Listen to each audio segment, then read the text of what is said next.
Derrière son côté charmeur, se cache une débatteuse qui fait peur. Marie Montpetit. On a parlé dans notre dernière chronique du cholestérol. Aujourd'hui, on parle d'une autre maladie chronique qui affecte beaucoup de Canadiens, le diabète. On en discute avec Isabelle Huot, docteure en nutrition. Bonjour Isabelle. Allô Marie? Oui, le diabète, prévalence, il y a pas mal de monde là, que ça touche, hein? Ben oui, absolument. Puis c'est aussi une maladie qui est en croissance au Québec. Là, on parle d'1,2 million de personnes qui sont atteintes de diabète. Puis on distingue le diabète de type 1 du diabète de type 2. Le plus prévalent, le plus fréquent, c'est le diabète de type 2. En fait, comment on les distingue, c'est que le type 1, il n'y a pas de production d'insuline. Donc, l'insuline qui est une hormone qui est produite par le pancréas. Et ça se déclare souvent beaucoup plus jeune. On voit souvent des enfants qui sont atteints de diabète de type 1, qui sont insulinodépendants, donc avec une pompe à insuline ou injection d'insuline. Et dans le cas du diabète de type 2, ça touche davantage les adultes, souvent les gens en surpoids. En fait, une personne obèse a 3 fois plus de risque d'avoir un diabète de type 2 qu'une personne non obèse. Et puis, c'est un défaut de production d'insuline. L'insuline va faire entrer le sucre dans les cellules, puis c'est comme ça qu'on va avoir de l'énergie. Donc là, le sucre qui reste dans le sang, défaut de production d'insuline ou encore résistance à l'insuline. Et la glycémie s'élève. Donc, quand on fait un bilan sanguin, on mesure à jeun son taux de sucre. S'il est en haut de 7, on parle de personnes diabétiques, mais on peut aussi être prédiabétique. Et à ce moment-là, la glycémie est entre 6,1 puis 6,9. Et ça, Marie, c'est un signal d'alarme en disant, OK, je suis prédiabétique. Je peux considérablement modifier mes habitudes de vie et faire en sorte que je tombe pas dans la fourchette d'une personne diabétique, là.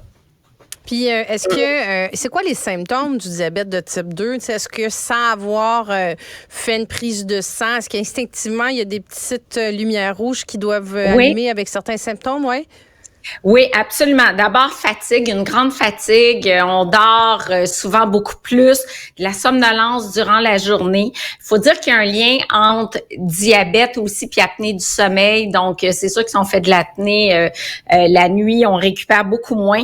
Augmentation du volume de l'urine et de la fréquence. Donc, quelqu'un qui a toujours envie d'uriner, ça aussi, c'est un signe de diabète. La soif intense, constamment déshydraté, la bouche sèche, une faim exagérée, irritabilité. Donc, je dirais les plus fréquents, là, c'est vraiment la fatigue, la soif et vraiment une grande production d'urine. Ça, c'est des symptômes qui sont quand même assez fréquents. Dans les facteurs de risque, on l'a vu, il y a l'obésité, il y a l'obésité abdominale surtout. Ça va toucher un petit peu plus les hommes, les femmes qui ont un diabète de grossesse, par exemple, les femmes qui ont accouché d'un bébé de plus gros poids, donc un bébé, par exemple, de 9 livres et plus de risque de faire aussi le diabète de type 2. Donc, c'est pas mal ça, les symptômes. Mais moi, je dirais de faire un bilan sanguin. Je n'ai parlé souvent cet été avec toi, tant pour le cholestérol que le diabète. Puis la beauté, c'est qu'avec la nutrition, l'activité physique, on a vraiment un grand pouvoir de tomber dans les normes de la glycémie. Et puis ça, c'est le merveilleux monde de la nutrition qui dit que bien manger, ben c'est gage de prévention. Et c'est gage de prévention tant au niveau du cholestérol, l'hypertension, que du diabète. Puis j'imagine que, pas j'imagine, là, mais tu sais, comme le fait de pas s'en occuper du diabète, là, de négliger ça, il y a des complications quand même assez sérieuses là, qui sont reliées à ça. Oui, absolument. Il faut toujours bien maîtriser sa glycémie. Ce qu'on vise à jeun, c'est entre 4 et 7 parce qu'en bas de 4 millimoles par litre, on tombe en hypoglycémie, on n'a pas bien, on a des sueurs, des tremblements. Personne diabétique doit toujours traîner avec soi des petits cubes de sucre ou du jus d'orange pour remonter la glycémie.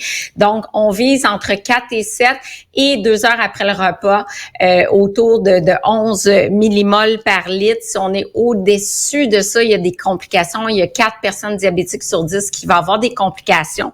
Des complications surtout reliées au flux sanguin. on parle de rétinopathie, néphropathie, neuropathie, infarctus, AVC. Donc, tout ce qui touche les reins, les yeux, les nerfs, des infections qui ne guérissent pas non plus. Souvent, on va voir une personne, je pense à mon père qui est diabétique, donc une plaie, ça guérit pas, ça prend du temps, difficulté à cicatriser, beaucoup plus à risque de toutes sortes d'infections aussi, donc infections bactériennes, infections fongiques.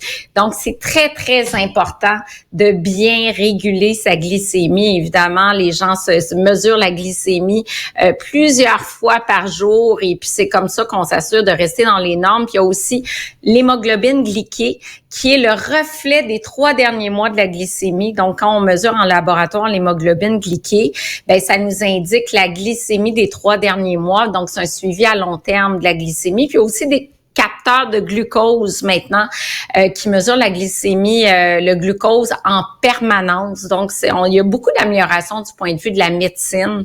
C'est drôle parce qu'il y a des influenceurs qui sont partis là-dessus. Le capteur de glucose, c'est comme une tendance de mesurer la glycémie tout le temps. Puis c'est un petit peu démesuré, là. C'est un peu comme l'orthorexie. Qu'est-ce qu'on mange pour avoir une glycémie parfaite? Ben, il y a quelques influenceurs en France notamment, là, sont partis là-dessus. Ils se font photographier avec des capteurs de glucose sur le bras. Puis là, les gens veulent se procurer des capteurs de glucose et ils sont pas diabétiques. Donc, c'est un petit peu comme l'Ozempic pour perdre du poids. Donc, ça peut facilement devenir exagéré, là, ces capteurs de glucose-là. Mais dans le cas d'une personne diabétique, c'est tout à fait indiqué, là. Puis les conseils nutritionnels que tu sais, est-ce qu'il y a un traitement nutritionnel particulier pour encadrer ça, au-delà des médicaments? Oui, absolument. Le premier, là, c'est vraiment la perte de poids. Une perte de poids de 5 à 10 du poids corporel a un impact majeur sur la régulation de la glycémie. Une personne de 250 livres, par exemple, là, si on perd à peu près 22 livres, ça va avoir vraiment un impact significatif. Perte de poids, réduction du tour de taille, donc on réduit l'apport calorique.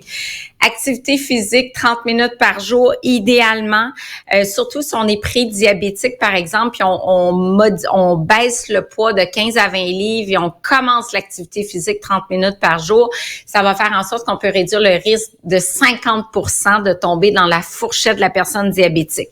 Revoir la distribution des macronutriments. Donc, des macronutriments, c'est quoi? Les glucides, les lipides, les protéines. Donc, on baisse les glucides, surtout les sucres. Donc, les glucides, ça comprend les glucides complexes qu'on va trouver dans le pain, dans le riz. Il faut les contrôler, mais il faut surtout contrôler les sucres concentrés. Le miel, le sirop d'érable, le sucre blanc, tout ça, il faut réduire ça le plus possible. Et même les sucres raffinés comme le pain blanc, le riz blanc, c'est un indice glycémique élevé. Donc, on doit réduire la consommation. On met des grains entiers également.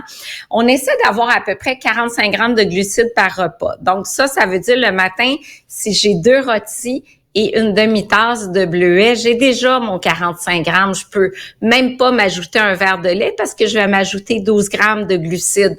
Donc, c'est le calcul puis le support d'un ou d'une nutritionniste est très facilitant, Marie, parce que calculer 45 grammes de glucides, là, on sait pas trop c'est quoi et ça monte vite. Donc, c'est 45 grammes de glucides par repas.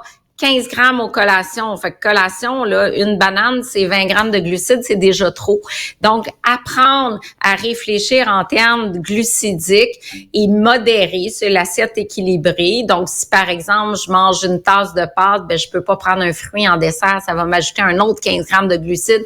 Ça va être trop, mais honnêtement, on devrait tous manger comme ça parce que l'alimentation de la personne diabétique, c'est une alimentation modérée en glucides, faible en sucre concentré, où on met, encore une fois, le poisson, tout ce qu'on a dit au cours de l'été. Donc, c'est une alimentation, somme toute, très équilibrée. On réduit les gras saturés parce qu'on est plus à risque d'AVC et d'infarctus. On réduit le sel parce qu'on est plus à risque d'avoir d'autres facteurs de risque comme l'hypertension.